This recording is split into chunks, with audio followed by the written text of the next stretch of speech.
Hello குட்டீஸ், நான் உங்கள் குட்டி பப்பு. இப்போ நான் உங்களுக்கு ஒரு குட்டி ஸ்டோரிஸ் சொல்ல போகிறேன். இப்போ உள்ளே போயிடலாமா?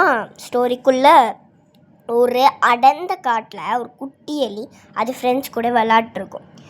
இப்போது அந்த எலி ஹைட் அண்ட் சீக் விளாட்னால ஒரு பெரிய சிங்கத்தோட காதுக்குள்ளே போய் விளாட்ருக்கும். ஆக்சுவலி அது கம்முன்னு இல்லாமல் அப்படி இப்படின்னு போயிட்டு இருந்தது. ஸோ அந்த சிங்கத்தோட தூக்கம் கெட்டு போயிடுச்சு. அந்த சிங்கம் அந்த எலியை போட்டு அடின்னு அடித்து அமுச்சு விட்டுருச்சு. அதுக்கப்புறம் அந்த சிங்கம் ஒரு பெரிய கரித்துண்டை பார்த்துச்சு. ஆனால் அந்த கரித்துண்டை பார்க்குற ஆர்வத்தில் கீழே இந்த வலையை பார்க்காம விட்டுருச்சு.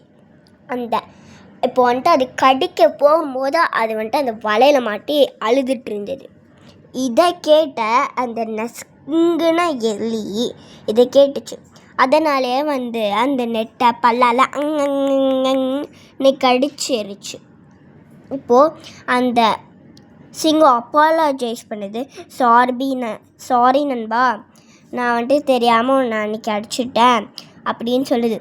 அந்த ரேட் சொல்லுது, பரவாயில்ல, ஒன்றும் பிரச்சனை இல்லை, இப்போ நம்ம ஃப்ரெண்ட்ஸ் அப்படின்னு சொல்லிச்சு. எப்படி கதையிலெல்லாம் இருந்துச்சுன்னா லைக் பண்ணுங்கள், கமெண்ட் பண்ணுங்கள், சப்ஸ்கிரைப் பண்ணுங்கள், உங்கள் ஃப்ரெண்ட்ஸ் கூட ஷேர் பண்ணுங்கள். பாய்.